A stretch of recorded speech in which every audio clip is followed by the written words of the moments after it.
They just said I wasn't a good figure for the kids. I wasn't a good role model for the kids. Like 90% of my friends that I hung around with went to jail. Whoa. So if Mary never moved me back, I would not have had a career. A lot of people didn't like me because of the way I played. You might have shook my hand before the game, but I'm trying to take you out during the game. Wow. But off the field, I'm a completely different person. I'm humble. You've always been asked about the finger. The West Tigers winner has been found guilty. You had a knack of putting people down with ease. I took the game global. The NRL should have paid it or suspended me. They should have paid me. It's an absolute privilege and honour to have the first rugby league guest, the one and only, John Hopoate. Thank you for having me. Thank you for coming on. First, and all the rugby league players, you got the one who's been suspended the most. Doesn't matter how big you get. If you meet someone that doesn't have as much as what you have, you bring yourself down. You don't make them come up to you because they can't. So you bring yourself down. I wouldn't have had a career. I would have been 100% I would have been locked up. There was one time where I went to court. My barrister told me I'm definitely going in minimum 6, maximum 9. I'm definitely going inside. And sometimes I wish I just turned the other cheek, like I was saying. You've did well to reach our page so far. Make sure you follow, share, subscribe, and like. We are proud to announce that we've partnered with Core Assist Disability Services. If you or anyone has a disability, you can follow and contact Core Assist, and they will go above and beyond to help you all over Australia. We've also partnered with Imperial Glass and Timber for all your timber needs. This panel, Imperial. We love Imperial. From bespoke joinery to standard joinery, they have it all. 2 words that'll change the way you deal with pain forever. Physio, motion, where Mo really puts you back into motion. You've heard about the infamous knee reconstruction that I've had, the chronic back pain that I've had, and one man helped me go back into motion. Not just that, helped me go back to playing sport when I thought I needed surgery. His name? Physio Motion. Contact him now and mention Chronicles of Faith Podcast, and he will ensure that he gives you a tailored program that suits your needs. Don't feel like you're alone with the rehab, whether it's post-surgery, pre-surgery, back pain, lower leg pain, any type of muscle pain. Physio Motion will get you back into motion. It's an absolute privilege and honour to have the first rugby league guest, not the one and only, John Hopoate. Thank you for having me. Thank you for coming on. First, and all the rugby league players, you got the one who's been suspended the most. Hey, you know, one thing I love about your Hopper throughout your career, and even till now, you still look like you can take the field, mate. You're in shape. Is that you've always remained humble, grounded. No matter how many times your name's been in the press, regardless of your career and what you've achieved and your family, you've always been grounded and humble. Nothing's wavered with you. Nothing changes you, right? No. And I was brought up like that, and I had to be humble, and all my kids are the same. Wow. It doesn't matter how big you get. If you meet someone that's lower than you, no one's lower than you, but I'm just saying that doesn't have as much as what you have, you bring yourself down. You don't make them come up to you because they can't. Wow. So you bring yourself down. Wow. And all my kids know that. I was brought up like that. You've got to be humble. Wow. No one likes no one that's humble. A lot of people didn't like me because of the way I played, but that's the way I was. That's the way I played. I hated everyone I played against. I was the nicest bloke, but as soon as I stepped over that white line, you might have shook my hand before the game, but I'm trying to take you out during the game. Wow. You spoke to me, but then in the tackle, I'm dropping my elbow on your head. Wow. And you're like, you just talk to me? Yeah, I'll talk to you after the game, but that's the way I played. But off the field, I'm a completely different person. I'm humble. And family is massive in my life, but at the same time, I've got to be more humble because in myself, the thing that I find hard to be humble is if someone says something to me that gets me angry. To be a better and bigger person is turn away and walk away. That's right. So if someone tries to antagonize you. Yeah, I cannot help myself. Wow. I'm punching on. Wow. Okay? Till now. But to be a better person, yeah, I need to control myself, turn the other cheek and walk away. Wow. But I just find it very hard. It's amazing that you say that because I grew up, growing up when I played rugby league, you were like towards the mid to back end of your career, but your name was always in the headline, always. But you were a freak talent. So I was a speedster, and someone like you who would play wing, center, versatile. I looked up to someone like that, right? And you took, like what you just said, you on the field, you took crap from no one. You didn't care who they were, what their name was, Yeah. even if they were the best player. You know that. Yeah, well, that was the bigger your name, the more I targeted you. Oof. Because you're not better than me. You might have a better resume, Yeah. but on the field you're the same as me. And I'm going to target you because you got a big name. I want to win. I want to be on top. Mm. That was my stupid mentality, but that's the way I played the game. Mm-hmm. The bigger your name, the more I want to get you. You say, "Oh, Hopoate just beat him. He's got a massive resume, but Hopoate was beating him that day." Let's go back to when you first started your career. You grew up in the western suburbs, right? I grew up in Manly. Manly. Oh, you grew up in Manly. Yeah, but then we moved to Campbelltown when I was 14. Oh, wow. And then Manly moved me back when I was 17 because I was getting in too much trouble. I was hanging around with like 90% of my friends that I hung around with went to jail. Whoa. So if Manly never moved me back, I would not have had a career. Bob Fulton saved my career by moving me back. I was getting in too much trouble. I just got goosebumps. Yeah. I know a lot about your career. I grew up watching your career, and I've never known that fact. Yeah. If they never moved me back, I wouldn't have had a career. I would have been 100%. I would have been locked up. Wow. There was one time where I went to court. My barrister told me I'm definitely going in minimum 6, maximum 9. I'm definitely going inside. And I took Bob Fulton as my character witness. Wow. And I do not know what he did or what he said to the judge, but I got let off. Wow. After being told I was definitely going in. So Bob Fulton was definitely a mentor of yours. Oh, massive. And how old were you when Bob Fulton intervened into your getting you back to Manly? 17? Yeah, well, 17, but he was pretty much involved in my life when I was 14 because I was playing with his son. So I was playing with his son in the junior reps, because Harry Matthews back then That's right. was under 15. So I was playing a year young, and I sort of playing with his son all the way up into first grade. Mm. So he was always in my life, and because I was a bit of a rat bag, he always tried to buy me stuff to keep me on track, Because of your talent. Keep me wanting to play footy. Wow. Footy was like, I loved it, but I loved hanging around with the boys more. Okay, and it was just lucky that he moved me to Manly to get me away from my friends, and I started hanging around with my football friends, where I just concentrated on playing footy because I was just with my footy friends. Mm-mm. But if I didn't move out of Campbelltown, I didn't move, 100% I would have been locked up.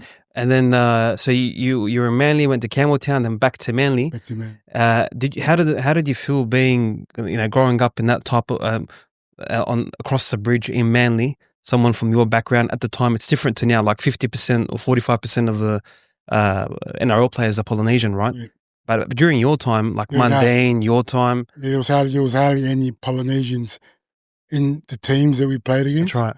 And I was racially abused all through my career, coming up as a kid. Yeah. There were some games when my uncle was chasing someone across the park with one of the palings and the fingers for being racially slurring me on the field. Wow. But it happened all through my career, and I was used to it. It didn't worry me, because it was just. I thought it was just part and parcel. Wow. Yeah. If in the game someone sort of did it, and the ref wasn't watching, I'll punch him in the mouth. But and that happened all through, and it happened when I was playing first grade. That's right. Happened when I was playing first grade. So we always knew you as like people who in our Lebanese culture were big rugby league supporters, right? Those who are how can I say this? Where they're not there's a name for them. Where the casual watchers. So like my father, for example, doesn't know nothing about rugby league, but he knew your name. Yeah. My grandfather, for example, knows nothing about rugby league, but when it was your name back then, they knew who you are. It's like you resonated with all these people who felt like they were racially abused. You resonated with them because you took crap from no one. Yeah, and that was sometimes I did take crap from no one. Sometimes I wish I just turned the other cheek, like I was saying. Yeah. Because my whole career was just, the media just targeted me because the way I played. That's right. And then if someone did something, I'd try and I'm punching on everyone. Wow. That's the way I played. Where I should have just turned the other cheek. But I will not change anything in my Oh, career. you won't change anything? Change anything. Even the And- longest suspension? Will not change anything. Is it Because still I wouldn't be the person who I am. It wasn't for all that stuff. The only thing I'll change in my career is I got an opportunity to go play with Melbourne when Melbourne first came in 1998. Whoa. And I got offered big money to go to Melbourne. I was the marquee back signing. And I was thinking, no, it's going to be hopeless for years. It's going to be like the Cowboys. So I stayed with Manly for half the price while Melbourne offered me 400. Back So I mean, I was massive back when I was Of playing. course. And I stayed with Manly for 2. So we just came off 3 grand finals. And I was thinking, it's going to be, they're going to be hopeless. I don't want to go down there. Got no family down there. I'll just stay here. A team as I said, we just come off 3 grand finals. Worst decision I made. Whoa. These guys made the semis their first year. They went And Dragons. the comp the second year. So it would have been my second comp that they would have won. And that system, they've been good ever since they've come into the comp, Melbourne. That's my only regret in my career. It was not signing in Melbourne. You retired in 05? I got kicked out in 05. You yes. got I meant to say you got kicked out. Can we talk about that? Yep. How did you get kicked out? Well, I did that tackle on Keith Galloway. It was a bit high. Yeah. I hit him with my elbow. When you flew in, right? I flew in. I remember that. I did a few of them during the year. Mm. The exact same Were tackle. you centre or wing back I then? was wing. Wing, yeah. And you'd fly off your wing Fly and off get the the second row, Yeah. right? Because when we kick downfield, when they're like 10 metres from the sideline, when they're taking a hit up, they're not looking at it. They're not looking to the That's right. side. They're just looking at the dummy half and looking straight ahead. So, and then you're coming from their blind side and taking them out. So I did a couple of them during the year.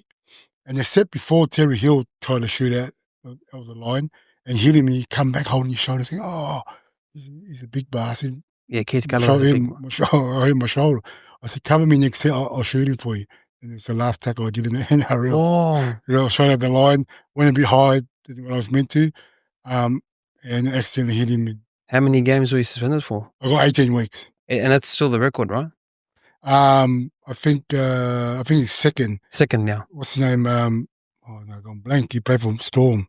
His second row, I think he got 18 or 19 weeks for a king hit. Oh, yeah. I remember. I was gone blank. Come to me. Yeah. But that was quite a few years after. Yeah, I think it was there. It was a couple years after, I but remember, he got the same or year. After your 18-week suspension, there was no chance to come back at all, or you just had enough? No, that was it. That was it? I got an opportunity to go to England? England. I didn't want to do that. Then I got massive money to go play second division rugby in France. Yeah. But I had 8 kids at the time. Wow. And I went, it's too big to, it's a massive move, taking my whole 8 kids over to France. And my oldest at the time, Will, was 12. And he was, starting to come William? through the ranks. William. Well, yeah, I definitely know William. Yeah, so I thought, we'll just stay here, Bring him up. Kids coming up, and I'll take up boxing. I remember. Yeah. Yeah. So the reason I took up boxing because I didn't have to work, because I got paid to train, and then I got paid for my fight, so I didn't have to work. What's your professional record? Your boxing record? I think it's like 15 fights. 15 fights? 15, 16 fights, 12. I've had a few losses. Yeah. 4 or 5 losses, something like that. But I won the Australian title, my 11th fight. I fought Bob Merrick. He had over 50 fights. And I was lucky enough to beat him. I fought dirty that night. If Bob Merrick sat back and just jabbed and fought properly, he would have annihilated me. But in the first round, I came out and just threw a double jab right hand and hit him. Flush was my first punch that I threw. I hit him and I nearly knocked him out. Wow. Then after that, I was headbutting him. I was trying to break his elbow, put him off his game, put him off his fight. Mind games. Just put him off his fight. Do you credit that to your rugby league days? How you used to play mind games on the field? Yeah, well, I didn't, but Yeah. I had to fight him like this. Because if I tried to fight him properly, Yeah. because he had so much more experience, this is my 11th fight. I'm fighting for the Australian title. And I had to do something to put him off his game. And I was lucky enough that Dad put him off his game, and I knocked him out in round 9, I think it was. Wow. I broke my hand. I popped my shoulder in round 2 or 3. Lucky I popped back in. And I broke my hand in round 6. And I remember sitting down and I told them with my hands, I think I broke my hand. And they said, trainer said, do you want to stop? I said, no, I'm not stopping. I'm just telling you, my hand's broken. This is during the fight. During the fight. They could have thrown in the towel, eh? Yeah, well, they asked me, do you want to stop? I said, no, I'm just letting you know my hand's broken. They said, okay, well, we'll see how you go. And I thought that I didn't throw my right hand as much because it was broken. When I watched the fight, I threw it more. And I think it was the adrenaline that got me through. Wow. But yeah, lucky. What was more challenging for you, training for rugby league and preparing an off-season and everything that comes part and parcel with rugby league training, conditioning, or boxing training? Boxing. Boxing harder? Boxing. Wow. It's harder in the sense that you're by yourself. So you're running by yourself. There's no one pushing you, only the trainer telling you off. Where in rugby league, other guys, if you're struggling, everyone pushes you to get through. But here you're by yourself. Then you got to get in the ring. You're sparring and that. No one can help you. So if you're getting tired, you do a head up for me. In rugby league, we're here. You're tired. It's just you. That's right. So you got to try and get yourself out of that tiredness and get through it. So yeah, boxing is 100 times harder. We can clearly see don't be at all. That means don't be shit in Tongan, or don't be crap. So whether it's doing my kids are playing. Okay. And I got this one, don't be ill or don't waste my time. Well, you have the Hopoate name. It's generational talent. One thing our cultures have in common is large families, right? But to have your own nursery within your family is quite an achievement. You know, we see a lot of greats and notable figures in rugby league, and their children, once they make it to first grade, they struggle with that title. If it's coach son, Ivan Cleary Nathan, that's an exception, that one. 5 grand finals or 4 grand finals, whatever it is. But there's many former players where when their one kid makes it to first grade, he struggles, albeit maybe under pressure, trying to honour the name.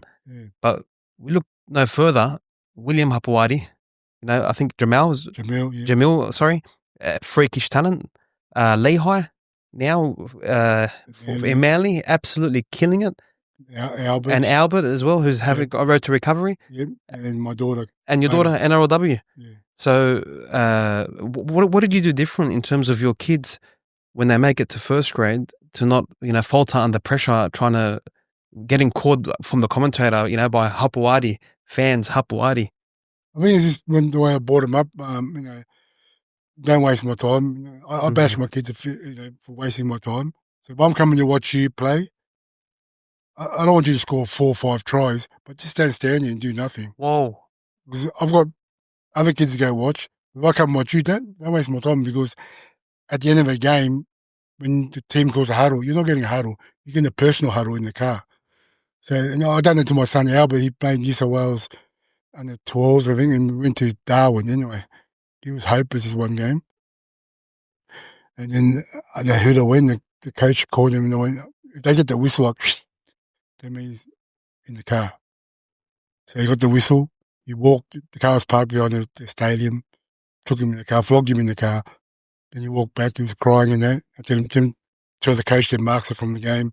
So he went back and the coach goes, you all right? He goes, oh yeah, my dad just had some few stern words to me. But I'll give him a few slaps, bashed him a little bit for wasting my time. But as I said, you don't have to score 5, 6 tries a game. You don't have to be a superstar. You don't have to be a superstar. Just get involved, do something. Do something. I'm the same now from Lehigh. And I think Lehigh was on the podcast where he said that he was walking off at half time. He's first grade. And I got to the tunnel where they were walking out and I slapped him in the head. Are you serious? And he said, I slapped him in the head and told him to get involved. Whoa. And this kid's playing first grade. But doesn't matter if I'm there. And the media, compared to your media career, how the media was always on you, with Lehigh, I feel they've been more, generous to him, and he's an ex-prospect and he's taken turbo spot. It's not like he's getting that negativity. It's a lot of positive, and you still did that to him. Yeah, still, yeah. Now kids, doesn't matter if you're playing first grade, mate, you're still my kid. Because you're still going to be treated the same. Wow. You may be a football star on the field, or to people's eyes, but you're not a football star in my house, you're just one of my kids. Wow. You don't get treated any different. As Leo is the star at the moment in the family. At home, it's hierarchy. Wow. He could be sitting in the seat and one of the older sister or brother comes, he's got to get up. Wow. It's how it is. He knows his role at home, and all the older ones tell him what to do. Or he still lives at home? Still lives at home. Yeah. And we'll be sitting there and when the older kids go, I'll drive down the road to give me that. You just go do it. It's just hierarchy. Do you find that you've, by instilling the hard work and discipline and the humility within your family, that regardless of what happens on the field, no matter how much of a star you get, in my home, this is what the law is in my house. Yep. It's hard work, discipline, and respect. Respect, massive. And you find that's helped them on the field, where when they become a superstar or a star on the field, they're able to deal with that pressure of following in Hopoate's name. Yeah, and they don't, even though they're in the limelight, they shy a little bit away from it because they don't, because how I brought them up to be humble, and my wife's doing it too. That they don't like to act like you're too mad. You got to always remember where you come from. And I always tell Leo when the game's finished and stuff, stay around, sign autographs. Because these people come to watch you play. That's right. Don't think you're mad because you just play and you walk straight off and forget. These people are paying for your wages and they come to support you. So until the team or one of the trainers that come and say you got to go in, hang around outside. He's been doing that? He's been doing it. He has to do it. How's your rapport with Manly now? Now that you have Lehigh playing for Manly, they give you flexibility. You're able to go down the tunnel. You're able to spend time on the field. Yeah, I've always had. You've always had that? Yes, I've always had that. I've never stopped going into games. They've never stopped inviting me to the change rooms. I never go in the change. Only every now and then if my nieces and that, and when they go in and get something signed, then I'll go in. But you don't overstep the mark. No, well, I just don't like going in there. Let them have. There's other people that go in there. First time they've been there. There's any time I go in there, take nieces or someone that asks me, "Oh, Hop, can you take me to change rooms?" Then I'll take him in. So I'm straight home. I'm assuming Manly is your favourite club that you played for. It is your favourite club that I play for, but not saying taking any away from the Tigers. Tigers, yeah. No, I'll say Manly because we were so good when we played. Yeah. I made 3 grand finals. I won 1. Wow. With Tigers, I loved my time with Tigers, and I'm still very good friends with all the guys that I played with. All good blokes. I've got nothing against Tigers, but yeah, Manly has to be the best, my favourite club that I played at, only because what we achieved. No, we I'm sure everyone that you've been on a podcast with or any media interviews you've had, you've always been asked about the finger. Yeah. Wrestling came into play in the early 2000s, right? In the tackle. Yep. And you were still active, right? But you had a knack of putting people down with ease. What how did that come about? Well, we were doing it, we were mucking around in training, and I was poking guys at training. And then I just see the reaction. As soon as you touch a guy's ass, they're like, they drop straight to the ground. They don't want nothing going near their ass. So I was doing the training, I was seeing the effects I was doing on the players, because when you're running, you hit the line, you try and push your way through the line. But as soon as you touch their ass, they just drop. There's no more trying to get extra meters. They just fall to the ground because they don't want their ass touched. So I saw the reaction at training. So I said, I'm going to do this game. So I was doing it in the game. I'd done it for a few weeks. Oh, wow. So they were watching me there. And they knew that they didn't watch me for a few weeks before that Cowboys guy made the complaint, and then I got suspended. How long for? I got 12 games. Whoa. 12 games. Anyway, so that same field, I had an incident with this guy, this former player named Paul Rahi, where he headbutted me, and my nose was bleeding. And we went to and then I started punching him. And I think I got simbing. Anyway, we went to the judiciary, and I tried to tell him he headbutted me. And the only angle they had was a sky angle. We couldn't see anything. It was that far up in the sky, you couldn't see anything happening in the scrum. And that's the same field where I got in trouble for the finger.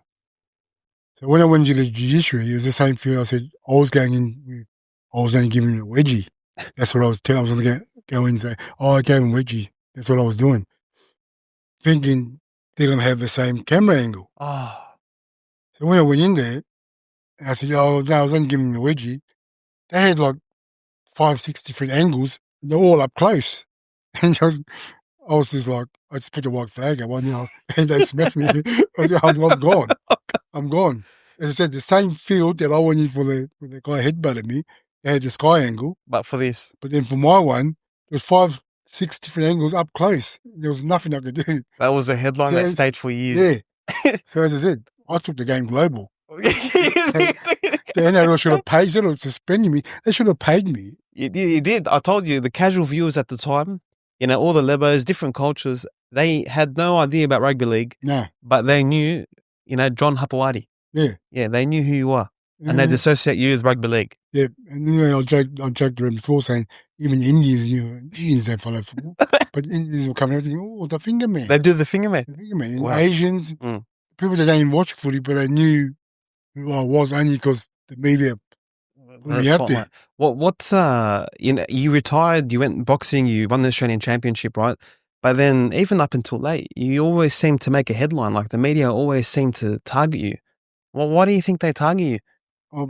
I saw the media, I saw papers. And just last Sunday, I did a post about my wife. I said, my wife's birthday. Yeah. And I said, happy birthday to my slave/maid. We've been together for 33 years and your cooking's still shit.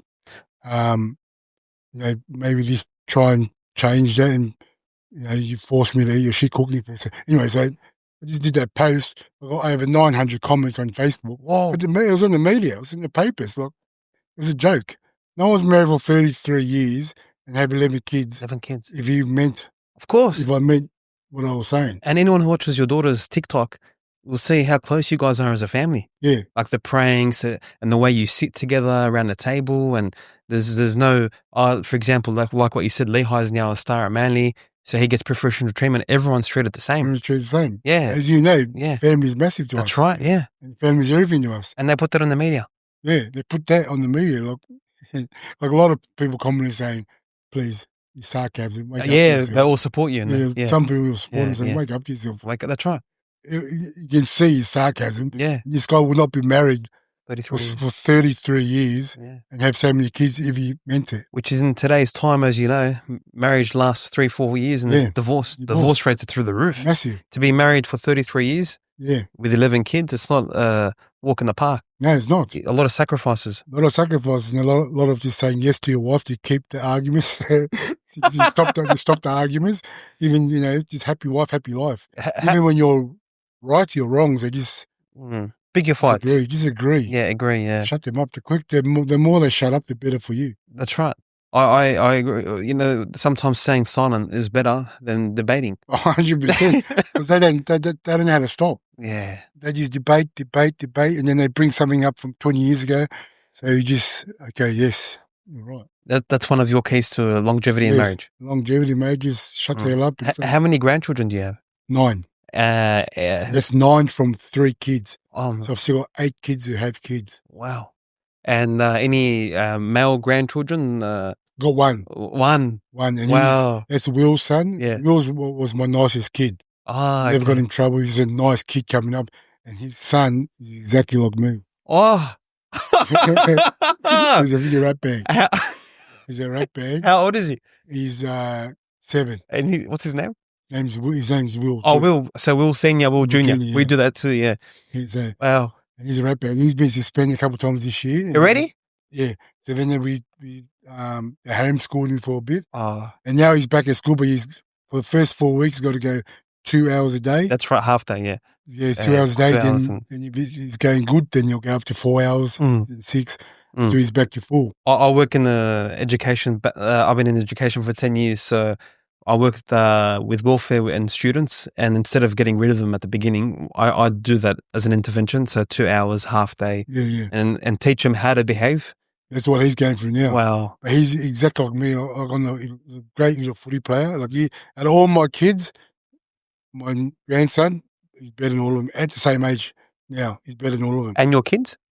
Out of all my kids, my grandson is better than all of them So Will Jr. is better than your kids at his age. at his age. That's third generation. Third generation, way better than him. And he does jiu-jitsu, like he's won a couple of comps already doing jiu-jitsu, but yeah, he's way better than my kids. But the only problem is me.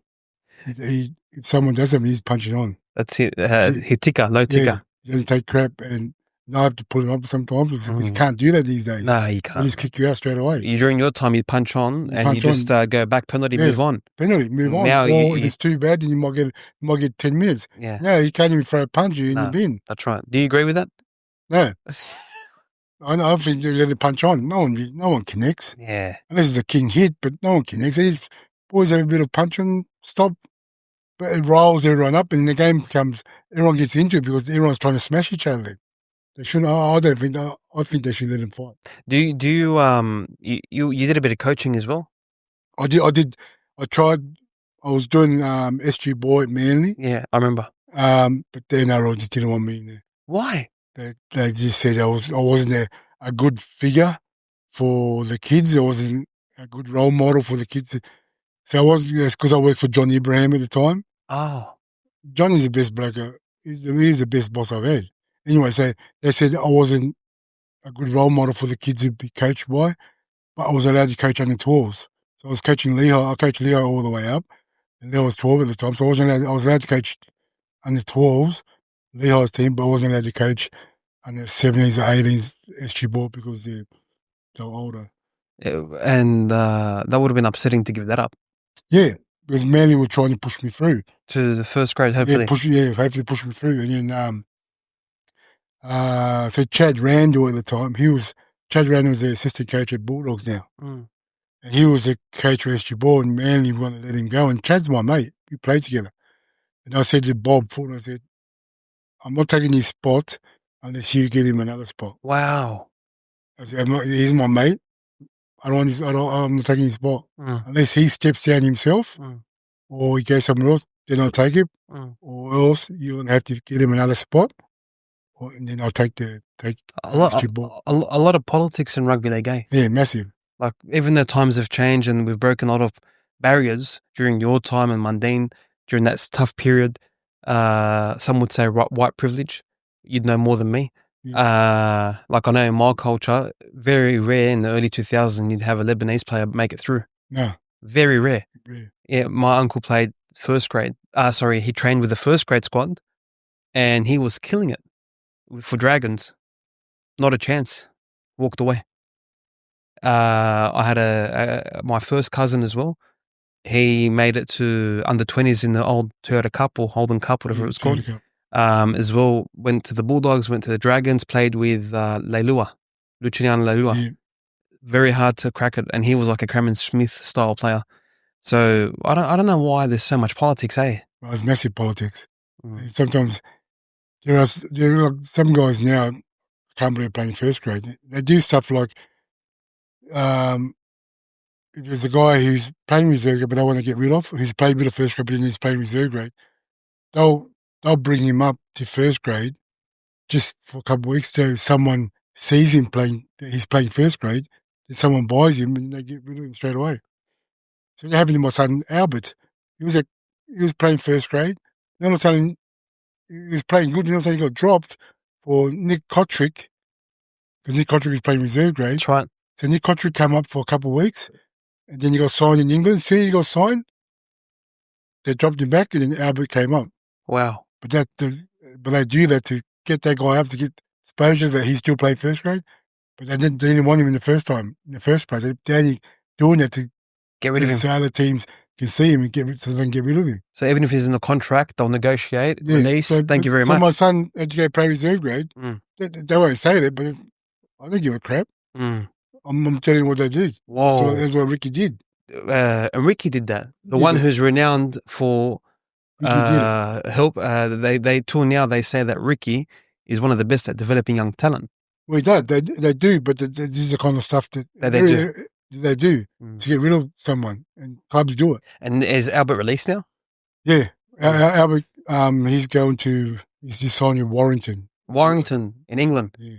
But he's had 3 knee reconstructions. 3 recos. Is Sam Burgess a coach? Sam Burgess is a coach. Yeah. Do you know Sam? I know Sam Yeah. only when he was here. Yeah. But did they really want him? And the money he got given over there is way more than what he was being offered here. Mm. So I told him, take it. Take it. Do they And- still come to your kids when things like this happen? Yeah. Wow. They always ask me. Are you their play agent? No, well, They've one of got- my best mates, Tyron Smith, who played rugby league as well, yeah. he's their manager. He played for Penrith, right? No, he played for Tigers. Tigers. He played for a few clubs. Yeah. Tigers. He was a Cowboys. utility. He's a Maori fella. Mm. He grew up here, but he played for the Kiwis. So he's the manager of all my boys. And they still come to you, like, for example, Albert's situation, 3 knee reconstructions, Ricky drops him, he'd still come, Dad, so what do you think I should do? Yeah, well, they always ask me, and I tell them what I think, what's best for him. Do you see him coming back, Albert? Yeah, well, that's part of his contract is if anything else comes up, if something comes up, because if he's killing it over there, Yeah. if something comes up, he's got a clause in his contract where he can come straight back. Would you be able to say who's the most talented out of your nursery in the Hopoate family? Or I'd have to say Jamil, Jamil? but the only problem with Jamil is that he got in trouble. That's right. His biggest problem was he couldn't walk away from his friends. He thought Friends. like walking away from your friends is being a dog. Ah, And it's not until his last time he went to jail I always used to say to him, everyone says you got your back, but when shit hit the fan, who's the one who pays all your bills? Who's the one who pays money into your account every week so you can eat? Is your friends say you got your back? Do they come and do it? Don't see them. I'm the one who does it. It wasn't just second time he went in jail. We sort of wake up to himself and say, yeah, you're right, Dad. they put him in the media that the redemption story, that he's back working in a labour, doing a trade and trying to go back into the NRL. Is he still going down that path? And, He wants to. He does, but he's 29 now, 30. Yeah. And to go back in there, he's going to be on crap money. That's right. And have to train all the time. And I don't know if he wants to do that. He said he just wants to look after his family. He can't afford. He's got 2 girls, so he can't sort of afford to Is do. he still in Brisbane? No, he's He lives near you. me. He lives with you? Yeah. Wow. So even though he's made those mistakes, you've allowed him to come back home. 100%. Wow. He's my son. Wow. And, he made it. And I always told him what was wrong and what he shouldn't be doing, but he didn't listen. I sent him to Queensland the first time he got locked up. He got locked up. He was with 2 of my nephews who I loved to death. And they had a fight and they beat up these guys. Jamil wasn't part of it. He was standing there and just watched my nephews bash these guys. But because he was part of the group, he got charged with a fray. But the thing is, when they went to court, my nephews, who were both out on parole, got 8 months. My son's first offence that did nothing got 12 months. How's that work? We found out the judge that was handling the case was going for the top job of the judges, and she had to make a statement. But it's just... And he was killing it for Brisbane at the time? Or he hadn't... No, just before he before played. He was meant to debut when he was 18. Yeah, I remember. And then he went to jail. Yeah. Then he came back. But as I was saying, he went to jail when he didn't get involved. He was just there, and you got more than my 2 nephews who were out on parole. How's that work? Only because of his name. That's his name? Yes. So you're the surname, we go back to the surname. Yes, it positively helps in a certain way, but then there's a negative aspect where Jamil gets done because of the surname, because the judge gets the promotion. Yeah, at first, because heaps of barristers and said to me, how the hell you, first offence, he's union involved, how the hell did you get 12 months? Wow. And my nephews, who I said you love to death, got both out on parole, one got 8 months, one got 9 months. And my son, who did nothing, got 12. I still remember clearly a few years back with Jamil, one game for Brisbane, he terrorised the opposition.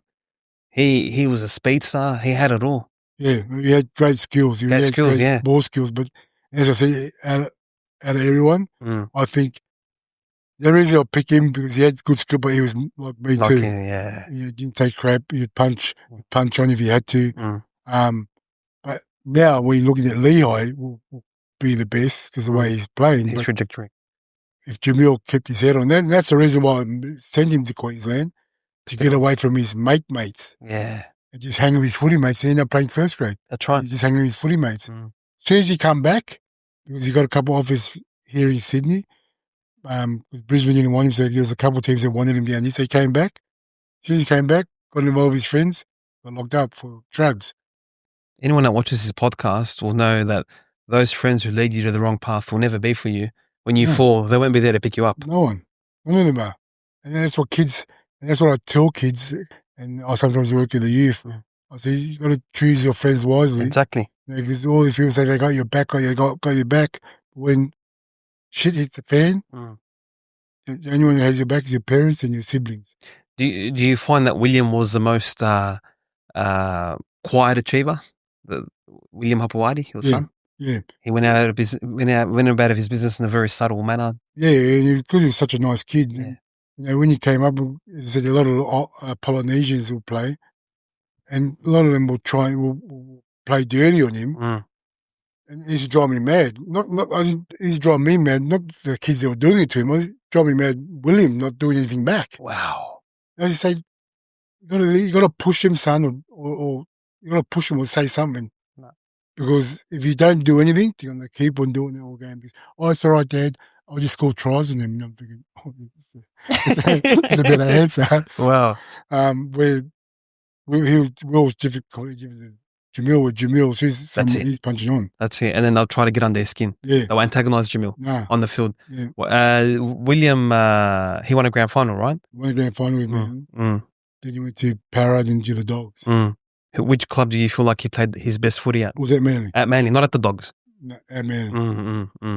At the Dogs, he became more of a versatile player, eh? Yeah, well, there was 1 year there where they were going really good Dogs. And he played good, but I think his best footy was at Manly early on in his name. Do you you're probably close with Des Hasler, you know him really well. Yeah.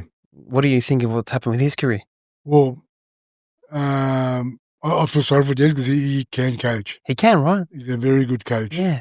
But then Des is his way or the highway. Till now? Yeah. Yeah. If you get to a point, that's where you got to get to the point. There's no, I'll get to this one or just go past it. He says that point, you get to that point.